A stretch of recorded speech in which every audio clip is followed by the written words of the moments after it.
nice to see you for an in-person public event. I had missed those.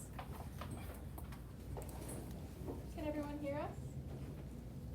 Is the Zoom portion okay?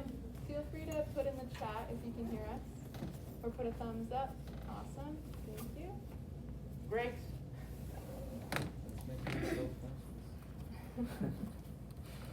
So this is our first PPE EI Speaker Series event of the academic year.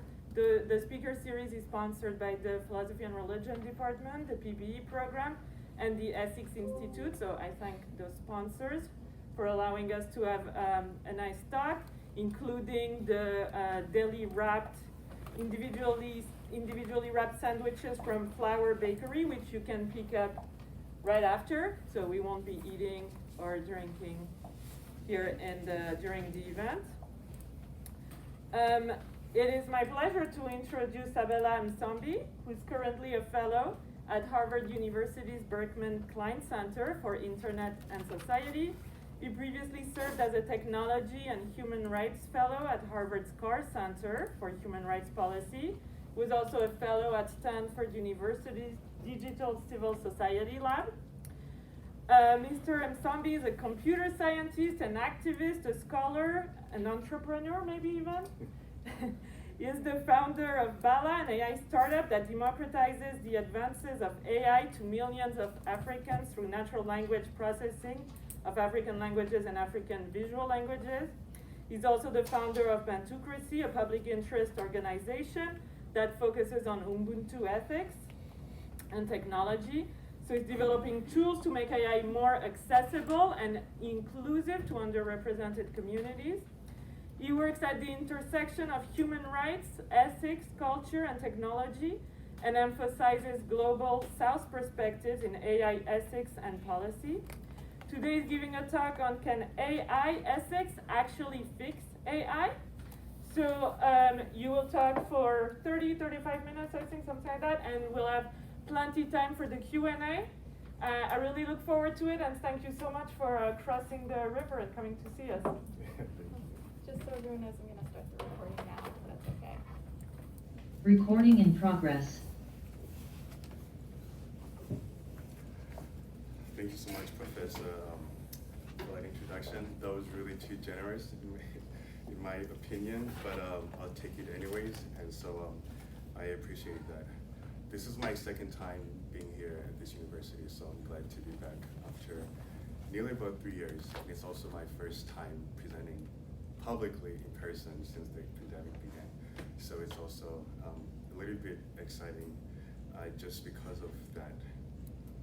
So we're here today to talk about AI ethics and the problems with bias in AI.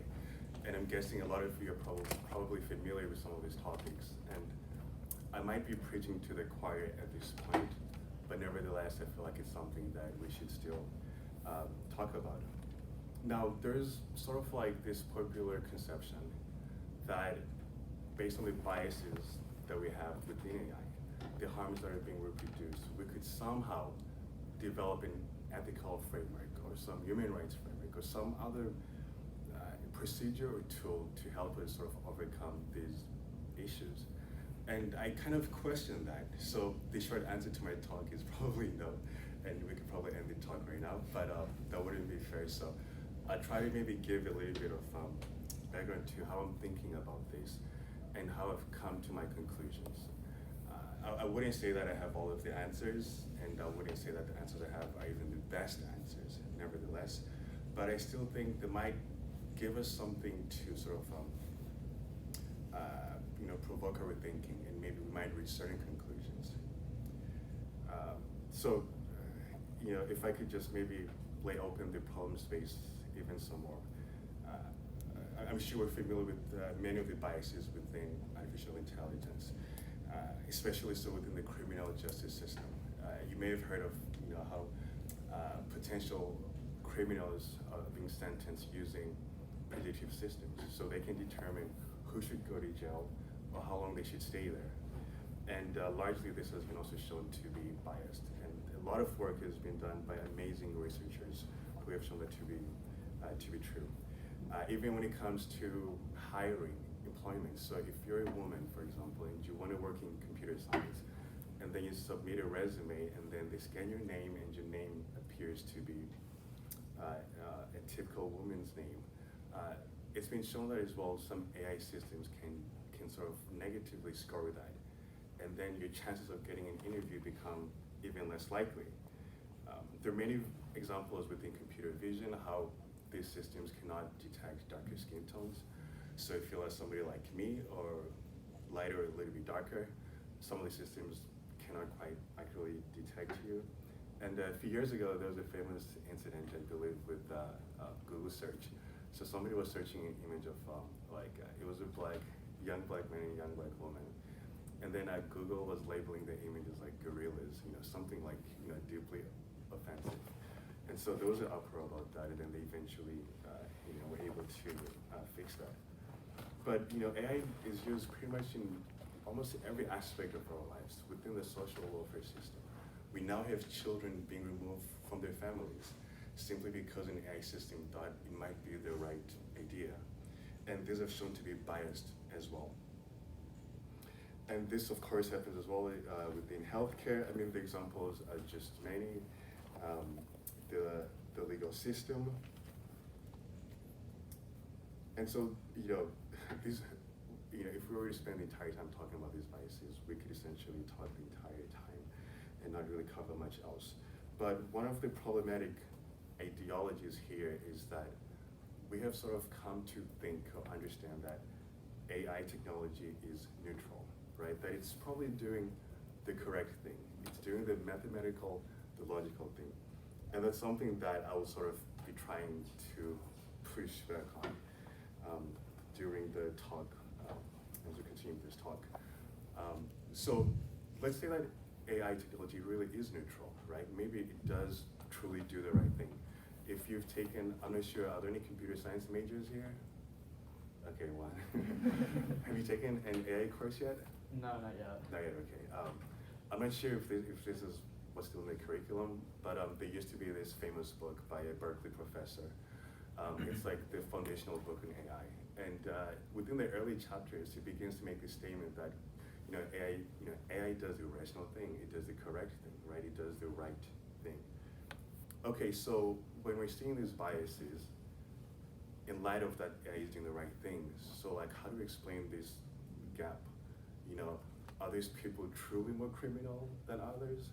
Are these parents truly worse parents than, say, parents who are from a different ethnicity?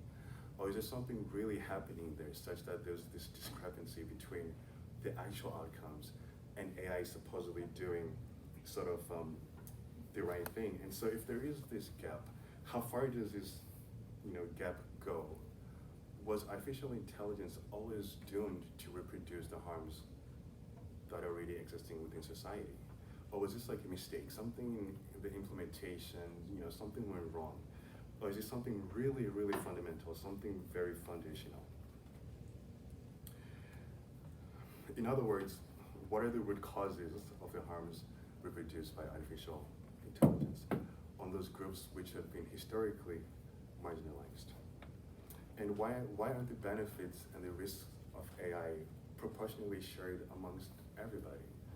Why is it some groups seem to bear most of the risk of AI?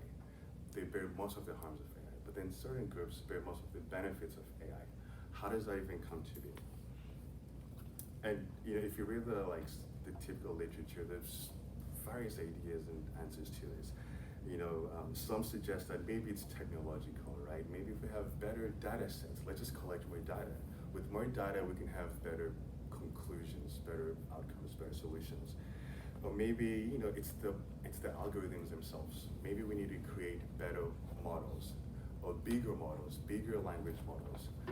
In the past few years, we've had sort of what people now call foundational models.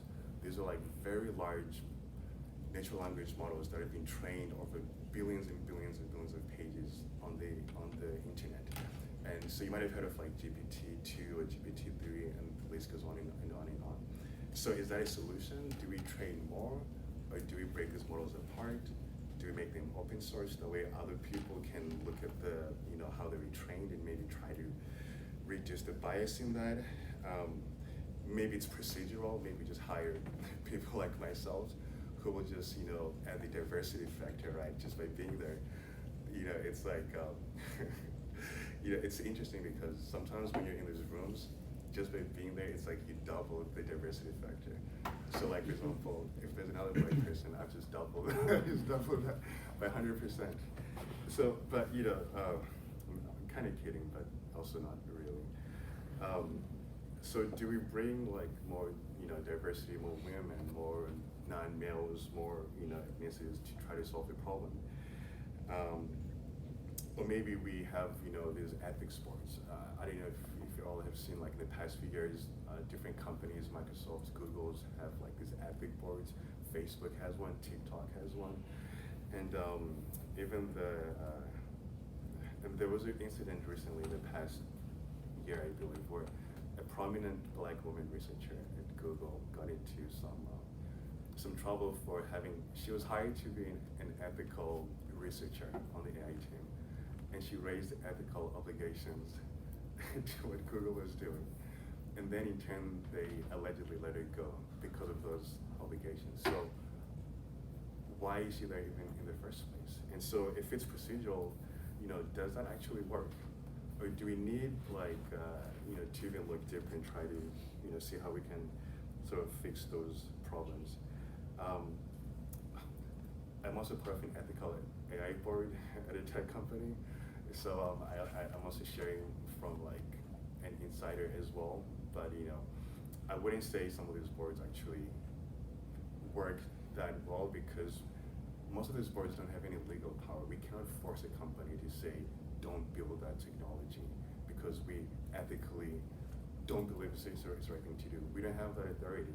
And so the most authority that they give us is they say, well, if we do something you guys don't agree with, just go make a big fuss about it publicly, and then we'll somehow be motivated to maybe change. But is that an effective solution? So we just complain about it, and then what?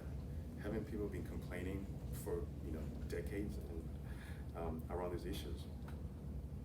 And then of course, universities now have this responsible CS curriculum where you bring the philosophy department and the computer science department and sociology and anthropology, and then they sort of come together, and then you say, hey, let's all work together to try to understand sort of these implications of this technology that we're building. But is that enough? I mean, certainly it's being done, and there's a lot of money going into funding these efforts. But is that all there is to really bring about this change? I kind of don't think so. And I'll talk more about why even in the academic context, I think it's hard to actually bring about that change. What I ultimately believe is that there are certain myths about AI. What we believe about its foundation, its purpose, what it can do, the promises about its benefits and how it was created, and this ultimately they lead us to sort of it's like they doom us from the start. And they're like, we will always reach a better outcome because of these myths that are not even true, but they're useful to sell AI, right? They're useful to get this technology to be widely adopted. They're useful to justify how power and resources should be distributed within a society. I used to also work doing building recommendation systems for an AI company, and it's quite interesting, how we would sell this technology. And it's a pretty common thing in many tech companies to promise that AI is doing something quite amazing, when really the reality is not so quite true. So I would like to sort of maybe go back in history and try to really understand what are these foundations that it gave us sort of this world where we have AI reproducing harms in society, when the original thought was that AI would actually be a positive benefit to society. We can go back as early to the ancient Greeks. Aristotle and other ancient Greek philosophers believed that the world was rational, right? That it was organized, that it was orderly, and that we could use sort of the rational mind to try to make sense of, of the world, and maybe discover rules of logic that we can use to determine statements of truth. And then with the statements of truth, we can build more statements of truth and just make more sense of the world. Aristotle even went forward to say that man was a rational animal. It's our rational minds that actually make us different from animals. We're able to conceive ideas and make sense of them at a greater capacity than animals. And it is through the rational mind that humans can essentially discern from right and wrong. We can decide what is correct, what is moral, what is true, what is a true statement, and what is not a true statement. And in addition to these ideas, they didn't just stay with Aristotle and the ancient Greeks. We find that this line of thinking, this trend of thought, also then continued as well into the other European philosophers. Sir Francis Bacon, who was sort of seen as the father of the scientific method, he has these statements about the nature of the rational mind. And in one of the examples, he says that there's really nothing that separates a king from a peasant. A peasant can use their mind in a rational way to the point that they can eventually have more wealth than a king. And so really the mind can do anything. And so he came up with this concept of having mastery over nature. We can use our minds to master nature, but not just nature as in like the physical world, but we can also master markets. So we can master the economy, make it more optimized, make it more efficient, simply by using this rational mind. We can sort of have these optimizations. And so this idea sort of then continued, and I'd like to kind of emphasize that in my viewpoint, this is really the beginning of artificial intelligence. This is the foundation of artificial intelligence.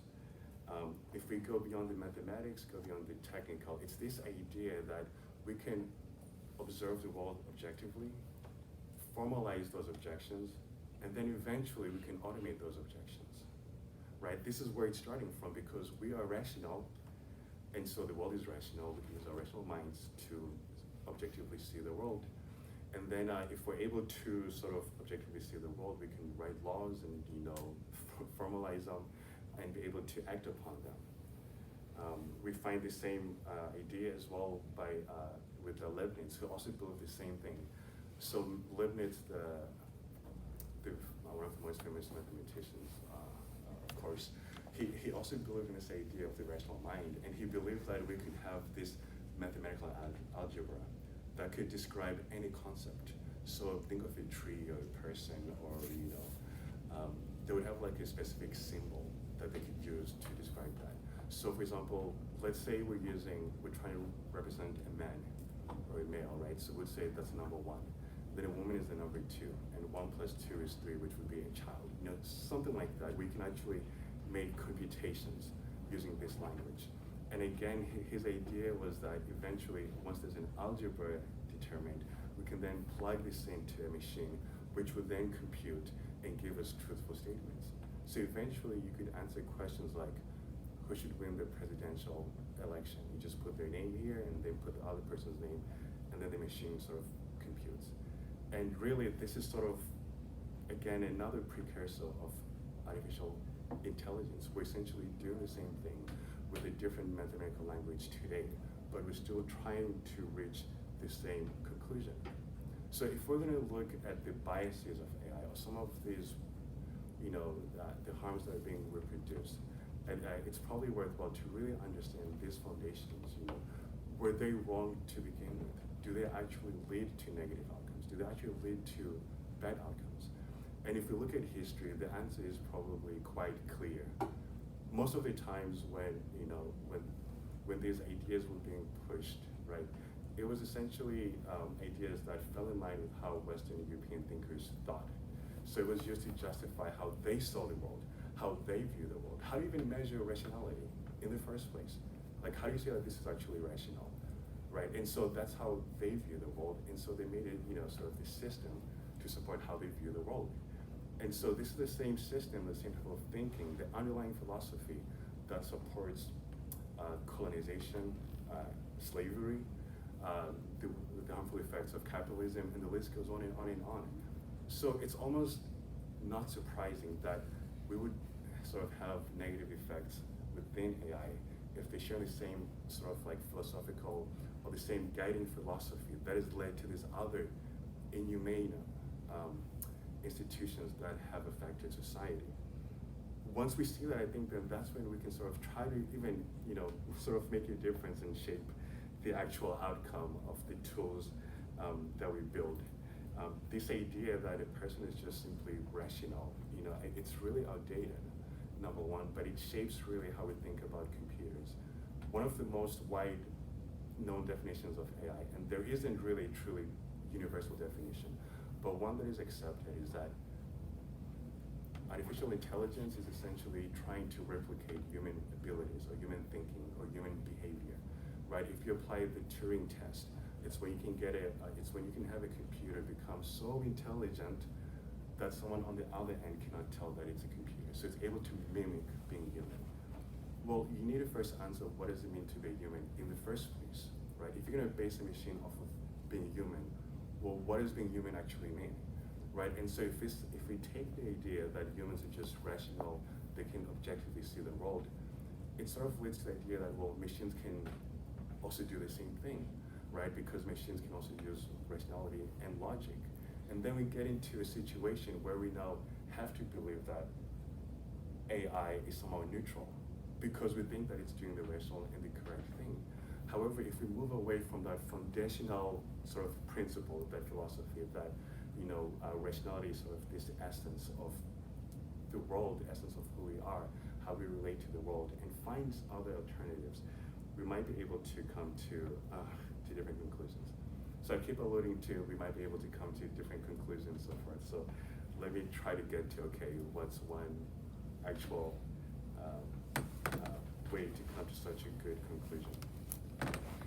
What if we envisioned a human being as not just rational, but relational?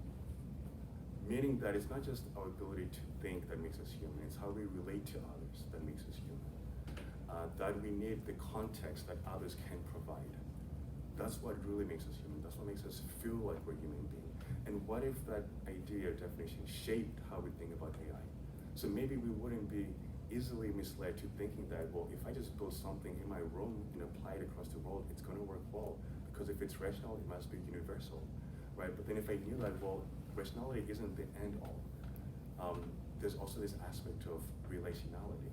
And so that I need context from others in order to build any type of system, whether we're hiring people to sort of build these systems, whether we're testing the effects of these systems. It's not enough to just be rational, but we can have this relationality. And the issue is that we normally don't find this in our curriculum.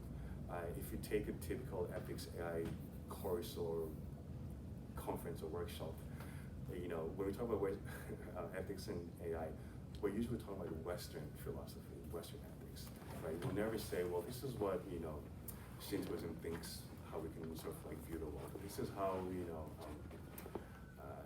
Confucianism would look at the world. Or even in my case, I study Ubuntu philosophy from the African continent.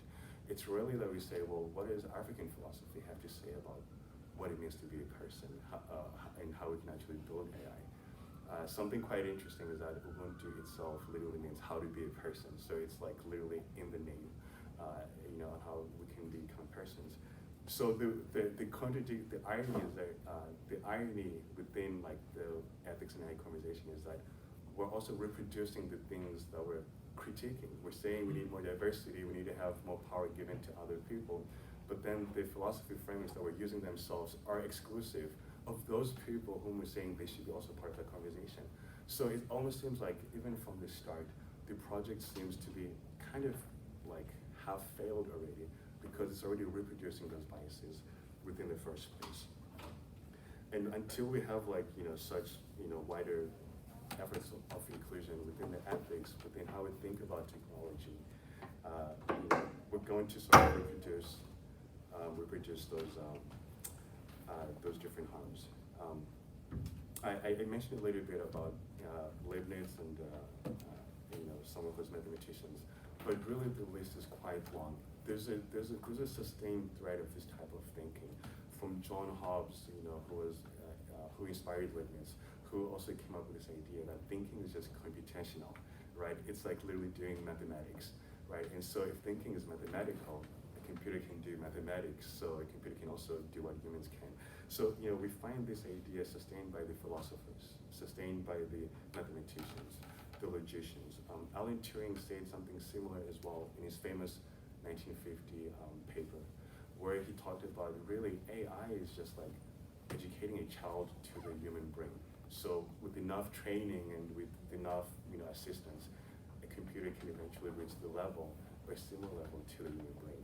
So this idea is deeply based on this idea of this rational mind and so forth, but it doesn't actually quite apply.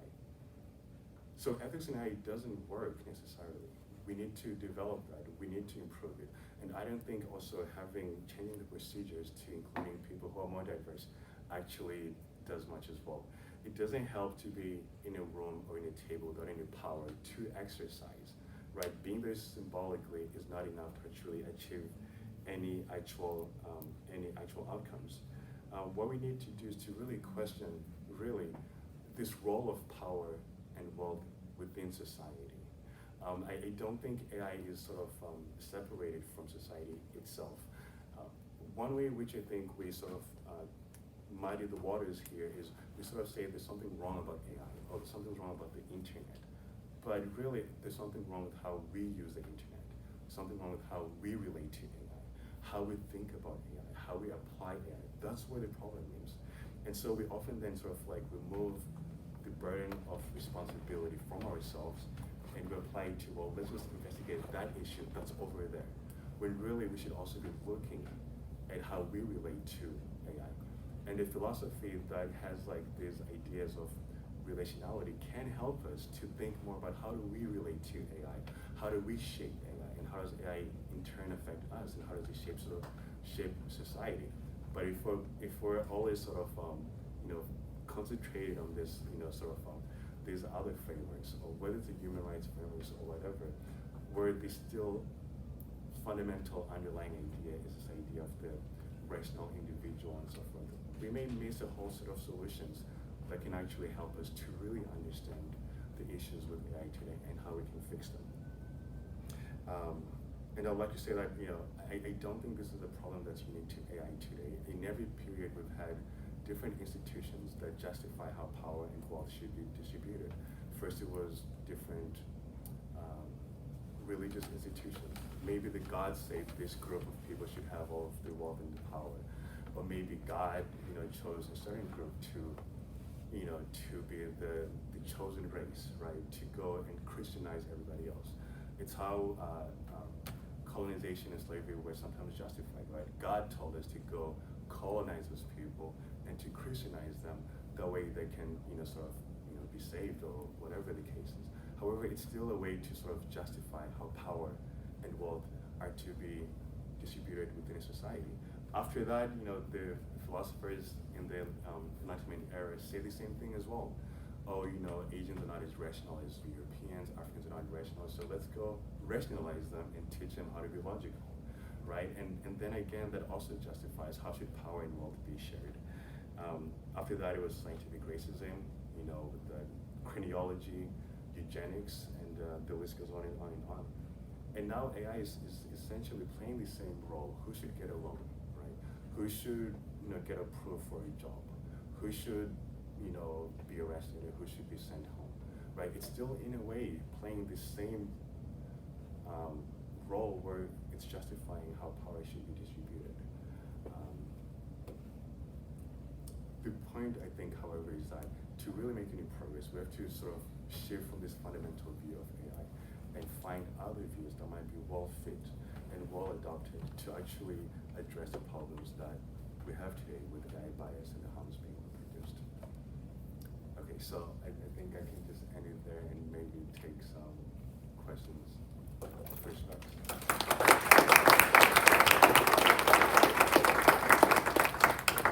Thank you. Do you want to take the questions yourself so I can take a look at the chat? Sure, okay.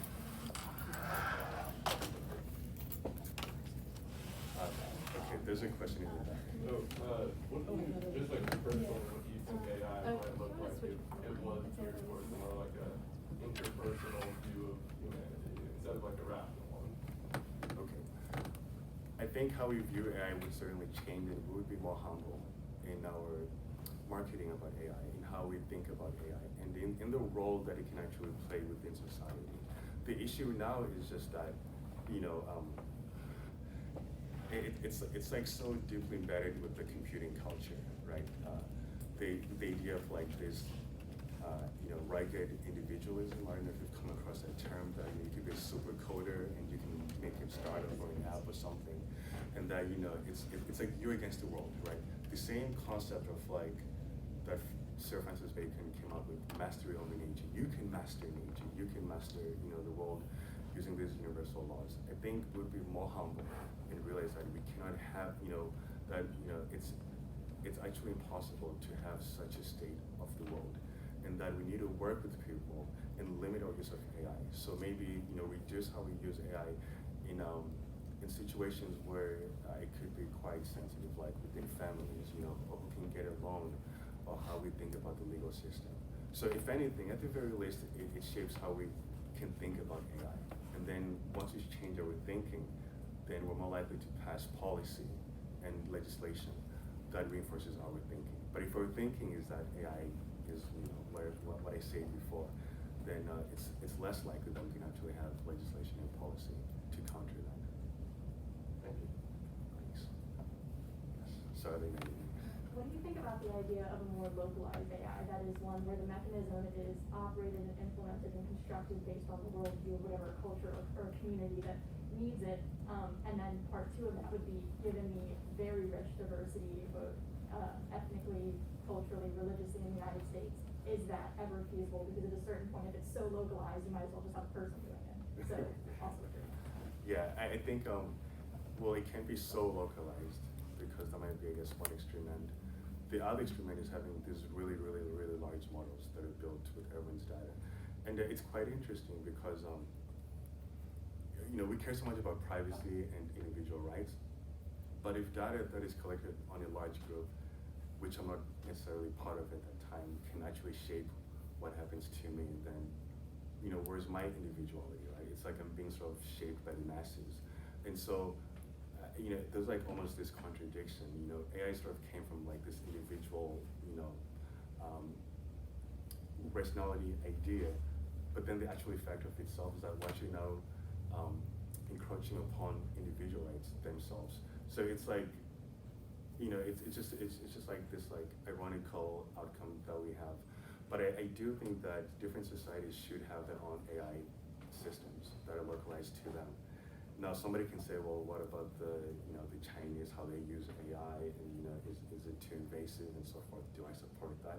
No, I wouldn't say I necessarily support the improper use of AI. I just support that different societies should have AI that they build according to their needs. And if the AI is problematic, then they will use their local measures of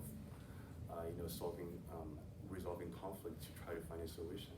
But I think the idea that we can build tools in Silicon Valley and push them globally, and they'll just work fine without any issue, is really outdated, and it should be challenged at every stage. But I want to sort of add to that comment, or to your question, and sort of suggest, share about how difficult that actually is. These companies, they have to make value for their shareholders. They have to globalize, right? It's how, when you're raising for a startup, right, you have to show this growth, this tremendous growth. And the bigger you grow, the bigger, value that your company has. So it's like they're incentivized to become like this. Whether they mean to do harm or not, it's like they're incentivized to become like that. And if it's not the companies themselves who want to grow, I've heard this argument so many times at the School of Government, where you have like people in government who go to the Kennedy School just to talk about AI and so forth. And they'll say, well, if we don't do it, China will do it. WeChat will take over Facebook, and and we saw last year how that TikTok controversy with Trump, kind of played out. And so, even if they don't want to necessarily do that, even if the tech companies try to limit themselves, there's a whole other group that thinks, well, it's still important for geopolitical power. We need to have our tech companies being the dominant tech companies in the world. So then how do you counter like these like very large forces, right? One, it's how we see technology in and of itself, how we dream about AI, and then how these tech companies also have to push their profits. And then this geopolitical factor as well, how governments also want to enforce and make sure that their companies are the trillion-dollar companies of the future. So it's kind of hard, but I still believe that eventually we have to come to a solution where we localize things. Will it happen? I don't know. I don't think capitalism and globalism have any way to localize anything. It's like, it's supposed to be like this like global unified thing. And so it's almost like trying to fight against how we even think about the world, how the world even operates. And I hope it's possible, but I'm a little skeptical. Like, as developers, how can we like write bias out of AI? How can we write bias out of algorithms? Like, Yeah. I don't know. I think it would also require the help of other experts who study, these issues of bias. So maybe sociologists, racial scholars, critical race theory, anthropology, and just a greater sense of awareness of bias. Typically when you work in the tech industry, you don't just, like, you typically have a project manager, right? And then you have maybe a team leader or a manager. Then you have like the engineers. If you're an engineer, you don't care about anything besides optimization and efficiency. How do I get the fastest code to execute and save the company money? You're not thinking about, if this is deployed in India, what would actually happen, right? You're thinking about, what data structure can I use, right? And if you're an engineer, that stuff is exciting, right? You want to solve problems. But it's rarely that you have the opportunity to even go beyond that and think about the actual consequences of what you're building. And that doesn't happen often, and many companies can't afford to sort of do that because just based on the distribution of labor, it's like, okay, you do this and you do that and you do that. And then somebody in another department, maybe the legal department, will think about, okay, what are the harmful effects of what we're doing? But it's never those people having the same conversation. And so I think that's something that could change if developers are more involved in the process of not only building the tools, but looking at the actual outcome of those tools. But I don't think that happens, and I don't think it's gonna. I think it's really tough to me. and then also like you talked about one of the solutions possibly being like making a huge database, like where you take in basically huge sums of data. Do you think that's closer to the answer, or do you think we need to like literally rebuild everything, kind of change how we think about persons as entities? Yeah. Or like as, you know what I mean? Yeah, I know what you're saying. Yeah, there's an idea that the more data we have, the better, right? So like if there's racism, we'll get more data. If we're not hiring enough women, then we'll just have more data. But having more data doesn't really change the fact that, someone has to sort of, when you're building AI, right, you're training a system. You need to have sort of a way to measure the results of the AI. Somebody has to prove that and say, okay, it works correctly. So we still bring our biases, even if the data does change. We decide, okay, is the result correct? Is the result good? So while we might maybe remove a little bit of the bias within the data, we still bring other biases into the process itself.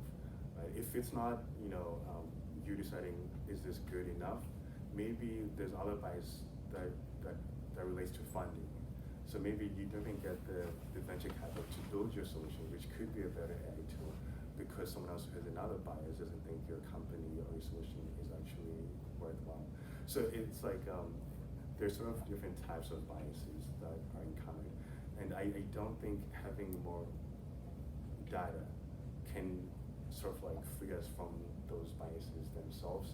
In fact, privacy experts, they complain that this would actually make the world less private, right? So I'm sure you can think of the typical examples, the Facebooks and Googles who collect so much information. So should they collect more information than what they're already doing? Because if that's the solution to have less bias, then essentially those companies are doing the right thing. So we have no right to sort of criticize them for that. But yeah, I just don't think that would necessarily give us less bias in the system. I say your hand first. me? Yes. Could you expand on Ubuntu and how AI would operate under it? Yeah. Do you know the Ubuntu open source operating system? Have you heard of it? Okay. So usually people think of Ubuntu as like this operating system, but it's an open source operating system. And the whole idea is that they took the concept from the Ubuntu word itself in South Africa, and they said, let's just build an operating system together as a group where everyone is equal to contribute and to share. It's sort of like this egalitarian idea. But the sort of, I'm going to like use a long way to describe Ubuntu, and I think it's probably the best introduction. One way to think about Ubuntu is through the lens of justice, right? What does justice actually mean? So even with the biases within AI, what would justice look like? And again, it turns out that there are different conceptions of what justice actually is. If we think about, say, after the Second World War, right?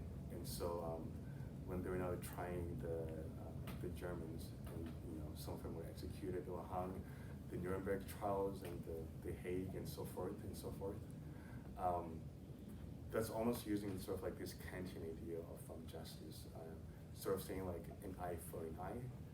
If you take your life, then your life sort of deserves to be taken as well in order to show the value of life, right? You shouldn't be able to do something which you would allow someone else to do, as well. And so if you take your life, then your life should be taken, right?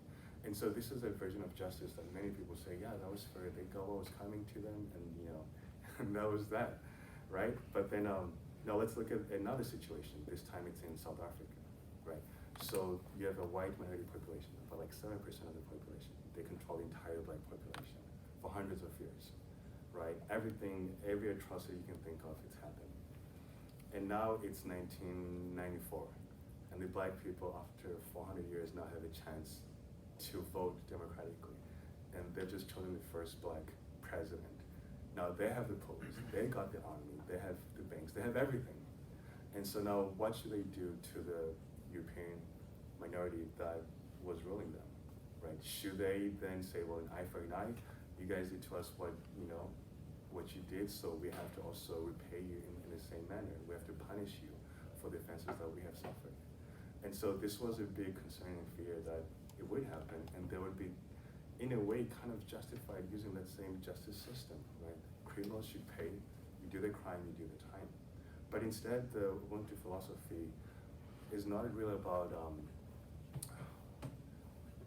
sort of like creating criminals, or like you do the time, you must do the crime, you must do the time. It's more about restoring harmony whenever harmony is broken. So it doesn't care so much who broke the harmony, but the harmony has been broken. So we have to restore that. We have to fix that. And so in their case, the African leaders believe that, well, during apartheid, which was during the time they were being colonized, during apartheid, the humanity of the Africans was destroyed, and therefore they needed to have their humanity restored. However, at the same time, in order for you to oppress somebody else, you have to throw away your own humanity. So now the white population, many of them also had lost their humanity because they were participating in that process. And so Ubuntu was about sort of then, how do we restore both groups to a sense of being human again? Because to be a human being in Ubuntu, it's through relationality. A person is a person through other persons. It's how I treat you that makes me a human being. If I enrich your humanity, I also become more of a human being. But if I oppress you, I also become less of a human being. So like we're tied together in ways we can't separate. It's all connected, right? How we relate to each other is sort of like, it's like the foundational view in like African philosophy. We're all just interconnected. The world is interconnected. If we're building AI, it's also interconnected, right? Everything we do is just tied in together. And so we're tied in together, and our humanity is so linked together that my actions literally affect you and me at the same time. And so now in 1994, using like this philosophy, then they say, well, we have to give this, we have to give a chance for reconciliation.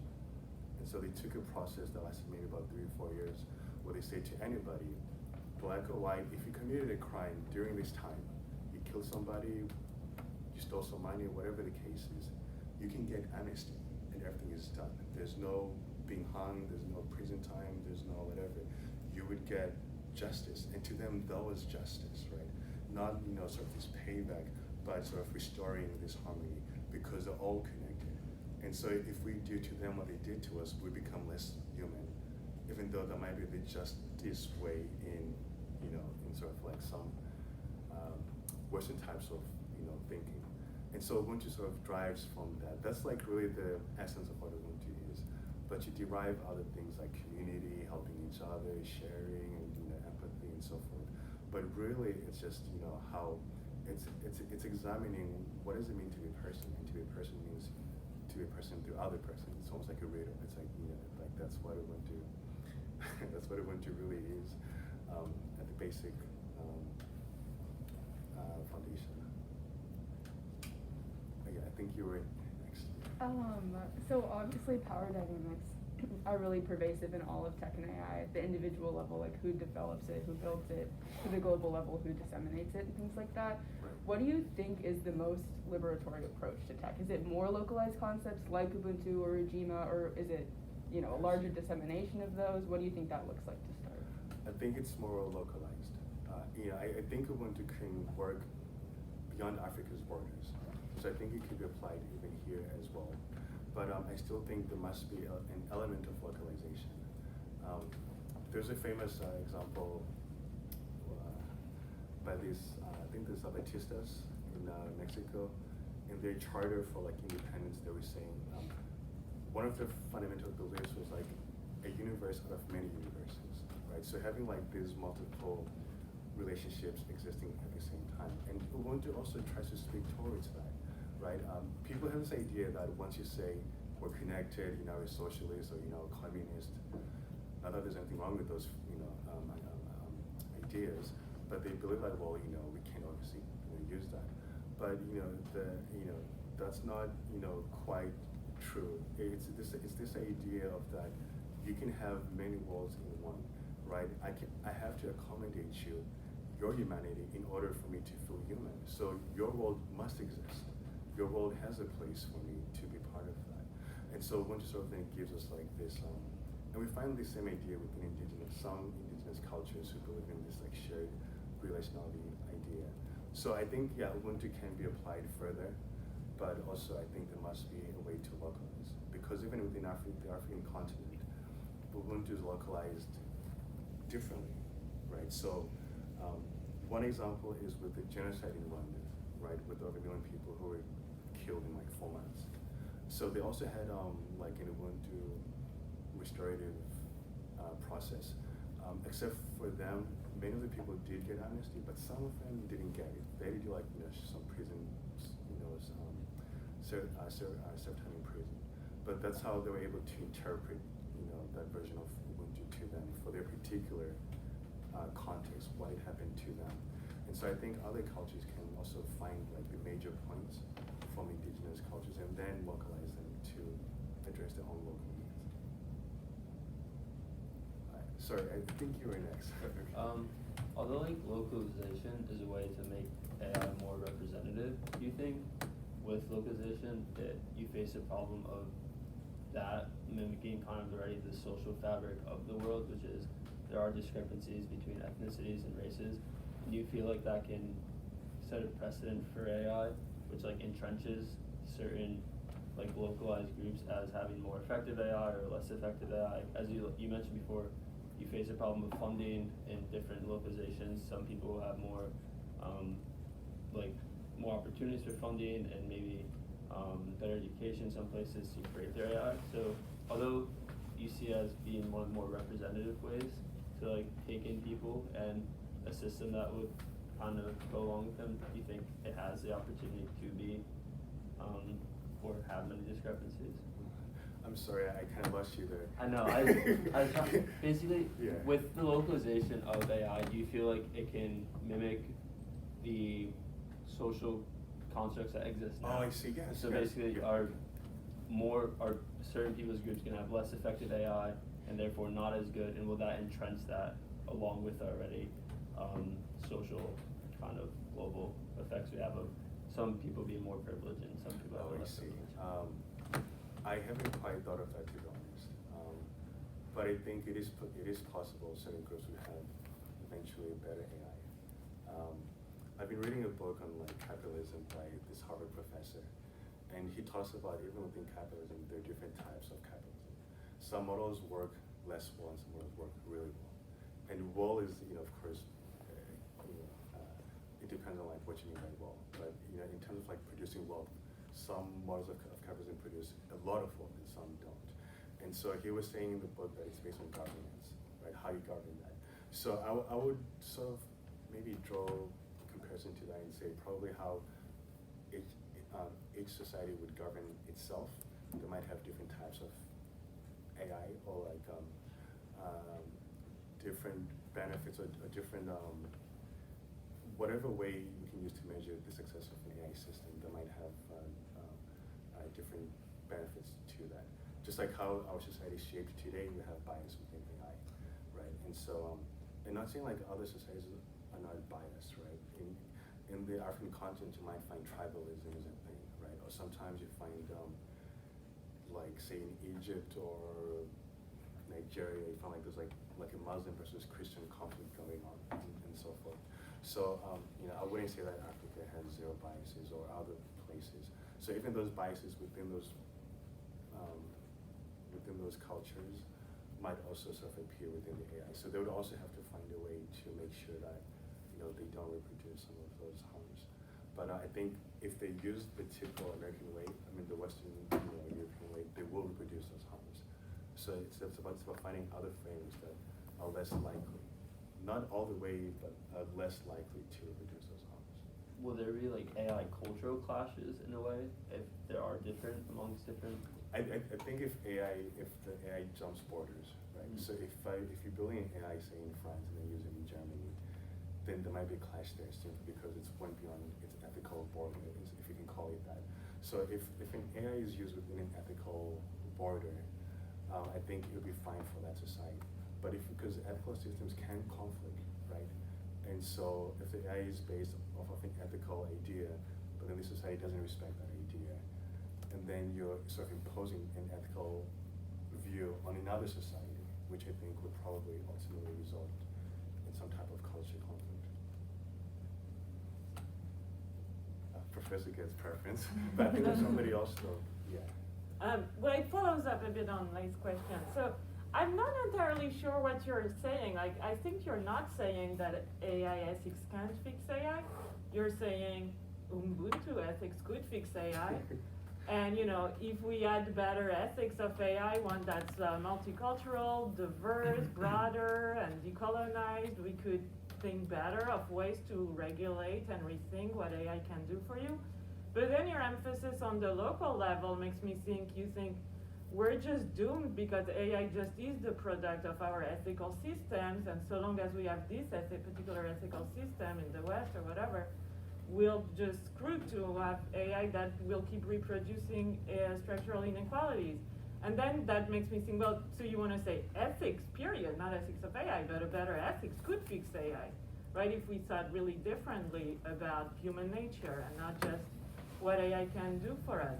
And I think you're also saying a better politics of AI could fix AI in some ways, Yes, right? If we yes. really thought about ownership over data and like control over the functioning and the creation and the dissemination of AI and so on, then we do also much better if we uncovered all the relations of power that operate in the background that AI currently works to perpetuate and so on. Yes, I think you're right about that. I think it's sort of the difference there, right? It's not that AI ethics can help, right? But the idea, as you mentioned, is that not the way we're doing it currently, but we need an ethical system that really questions power and how we share resources within society. And so, of course, this then will sort of like shape us to think about how we define, or how we even have, how we define our policies, and the politicians who can maybe implement those policies, or the legal systems that come to that. I think that the title is can be sort of viewed in sort of different ways. There is a problem with AI ethics, the dominant framing of it, I truly do believe that. But at the same time, I think that even if we change to Ubuntu ethics, right? What is Ubuntu ethics without legislative power, right? So we can talk about these nice principles and say, okay, or even have human rights frameworks that are, it's why today we still struggle with human rights frameworks to actually force companies to build better AI because they just don't apply to them, and there's no way we can enforce those to different companies. So it's almost like a voluntary thing. So it's almost in a way, and I think part of that is also like my own being disenfranchised, or like just not being satisfied with the answers that we currently have. Because even when we do say we do use Ubuntu AI, right? The benefits of AI are still tied to power, no matter what. So we can know the right thing to do, we can know how to do it, but it doesn't mean that society will actually adopt that. And I think that's where ethics AI fails, or maybe needs to do a better job of exploring that we're only just giving potential solutions, but they don't mean they don't mean much without having actual power to enforce those solutions, to actually implement those solutions. And I think so we often then, at least in my case and the people that I've been around with, we give too much emphasis on like, well, let's have the right ethical framework, right? Once we have that framework, then that will be something that we can then use to bring good outcomes. But there's usually less emphasis on the reality. And I didn't talk in this talk. I didn't share much about the actual the coloniality that actually represents this entire struggle. That's just one way to describe it. And now there are movements that are trying to decolonize AI. And if you really think about colonialism, that's really a perfect metaphor to use. If we're thinking about ethics and AI, it's that what is the actual structure which we live in? We live in a world that has been shaped by sort of these colonial atrocities and these power structures that have been derived from the colonial past. And whether we acknowledge that or not, they're like the background to our everyday life. They shape how we view race, how we view society, who has power today and who can do so. And it doesn't mean we give too much emphasis to colonialism. It's just saying that it's a reality that still hasn't been largely addressed, and it'll always continue to influence even how we build AI.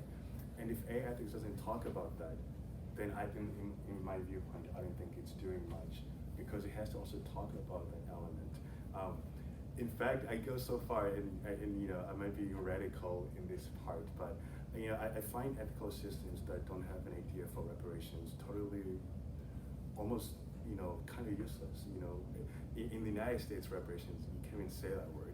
It's like you're pretty much extreme.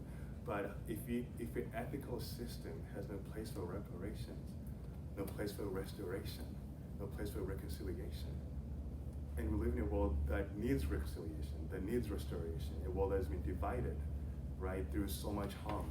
If your ethical system doesn't have anything of that, can it truly bring the changes that we need when we talk about AI? And I don't think so. So I know this is a long answer, but I do think ethical AI can work, but I think it also fails in some major ways. And I'm not saying this is a popular view as well, because there are many people, who have done this research for much longer than I am, who would think, well, no, it's, that has nothing to do with anything. We can find other ways that are more logical to solve our issues.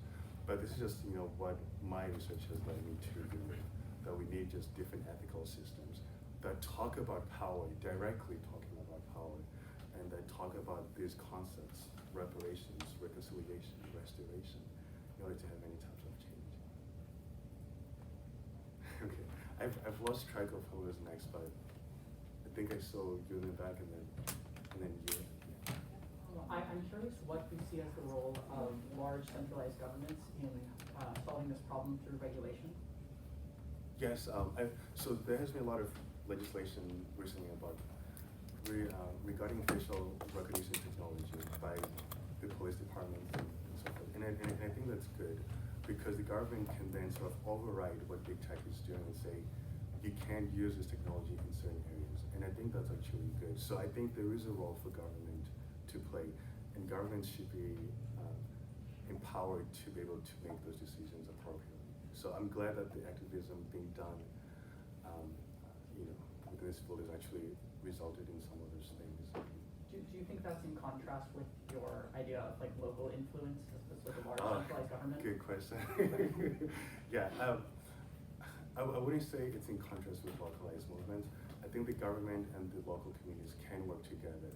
In some ways, I mean, a government, maybe you could have a localized government, right? Maybe that, is a localized government that represents the needs of that local group. So I don't think necessarily there has to be like some antagonism or whatever the case is, but they can work together to meet the needs of the people that they actually represent. I'm not sure if that's a good answer, but I'm happy to talk after. Yeah. So there was some, yeah, you were next. Yes.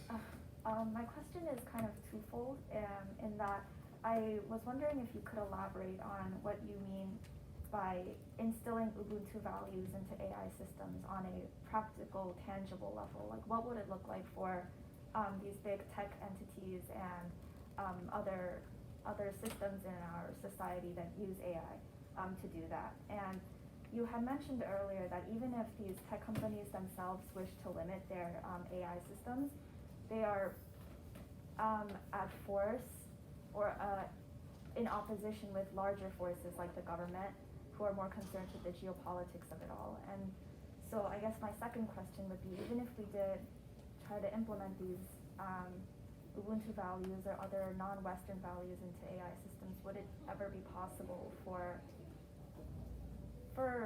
these big entities to do that when they are met with such forceful opposition, if that makes sense? Yeah, it makes a lot of sense. I'm not the most hopeful. That's why I can answer your second question. But so like some practical ways that we can instill Ubuntu values, which are also found in other cultures as well. So we can think of them as like broadly indigenous, but I don't say indigenous because we tend to have this idea that if it's indigenous, it's not really critical thinking or like robust thinking at all. But I think even the idea of having adequate representation in how we build AI, right? And even if you're at the table, how do we distribute and share power within society, right? If we're building a solution, who is the human being whom we're building for, right? Ubuntu talks a lot about this idea of being human. So which human are we actually building for, and what humans are being served by the tools that we're building? I think it gives also like just one framework of asking better questions during the process of building AI, a way to measure, okay, are we giving those people whom we're including enough power, right? Enough say within the process itself, whether it's funding, whether it's leadership positions, right? Do they have leadership within the company to make such a decision? And also just on the welfare of society itself, because Ubuntu is also kind of communal. So then what is the impact of this technology on society itself? Does it does it improve society? And again, of course, there's debate on that, because how do you measure a good impact on society and so forth? And I think that also kind of depends on the ethical framing that you're using. Something might be good in other societies, it might not be good in other societies. So it's really how we build AI and how we think about it, how we relate to it, how we distribute power, and what is the ultimate impact on individuals and the ultimate impact onto society itself, and being able to sort of put people first before profits, which is kind of hard to do, with sort of like within like big tech. It's like often the environment and society seem to kind of go last, and so I think that's difficult. Just one quick addition. It's interesting because in other, like, say, I think it's Peru, and in South Africa, the environment has a legal right itself. So it's like a person, and I think that also comes from their ethical understanding that the environment is also influential in how we live as human beings. So we need to care for society and the environment and the individual and the community at the same time. And so even that type of thinking might also help us to think about the environmental effects that our tools have. But I'm not trying to romanticize Ubuntu and so forth. I just think that some of the values, which are found frankly in many other societies might be applied to help us think more about these issues, because these societies have also thought about difficult questions over, thousands of years. And so what have they learned that can help us as well think about the world? Yeah. With the general monopoly that the global north has over the tech industry, and also just the lack of resource sharing and things that goes on, the every man for themselves ideology that kind of exists in the tech industry as a whole, how likely do you think it is that we will see independent groups or startups, I guess, from the global south entering the market in a big way to kind of, or just generally more diverse ideology entering the tech market? Yeah, it's kind of hard because big tech is really moving into the global south as much as is possible. Some of the internet infrastructure in the African continent was built by Facebook and Google. So they're literally controlling the backbones of the internet within the African continent. Most people, when they use the internet in say, Zimbabwe or some other country, they think of Facebook as the internet, because Facebook signs deals with the telecom companies and says, make our app free, we'll pay for the data costs. And the data costs are quite expensive in developing nations. They're 3 times the cost for data here, within the US. So, I wouldn't rule out the possibility for a global south company to really emerge and to do quite well. It's just that the odds are just really high, and the obstacles are really quite high. But I think there are some local companies which I've also been working with that are trying to reproduce the Facebook model, in the sense of that they will pay for the data costs and allow developers like me to put my app onto their platform.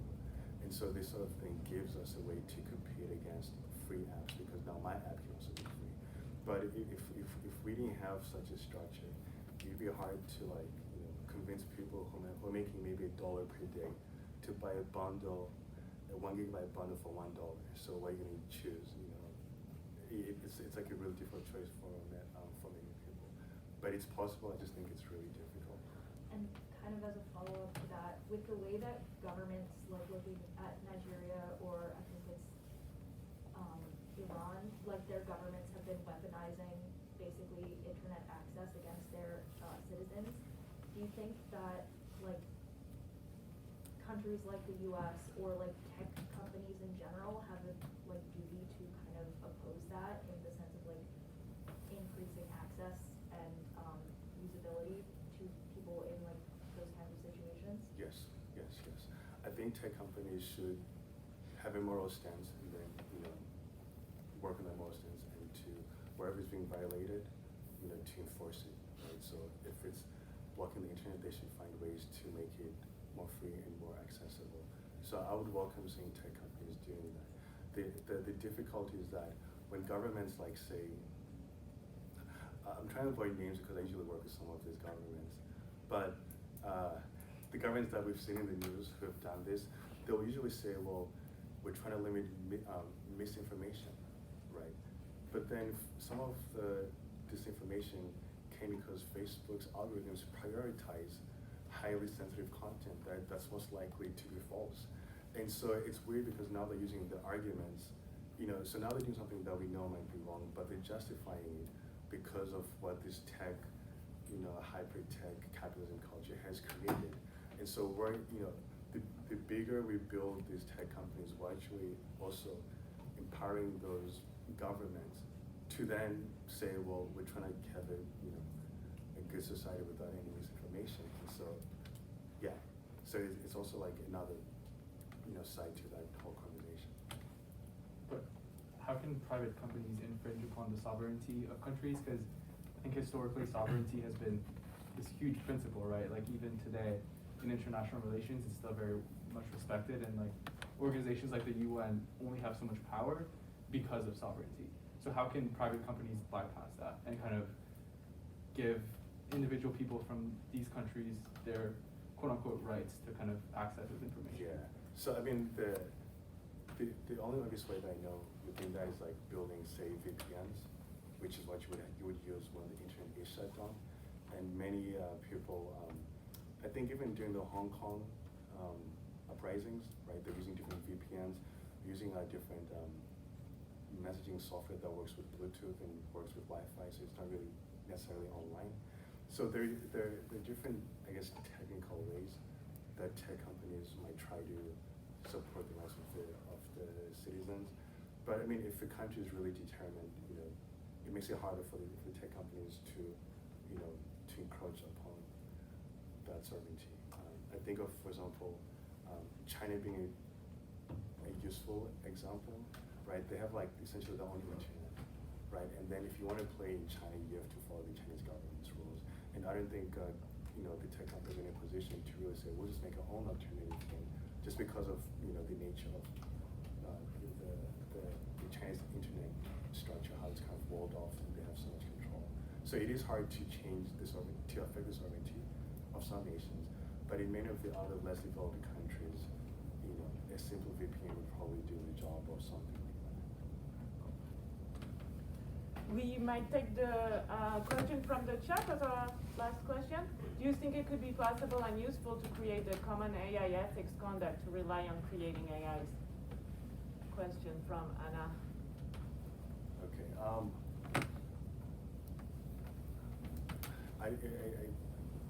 I'm not sure how to answer that question, because I do think we can find universal shared values, but it's not apparent what exactly would serve as the basic minimum, because the same argument is made about human rights. The human rights framework is seen as sort of the basic minimum for what humans need, but basic minimum for who? In some countries, maybe having economic power or not being poor should be a right. I should have a right not to be poor.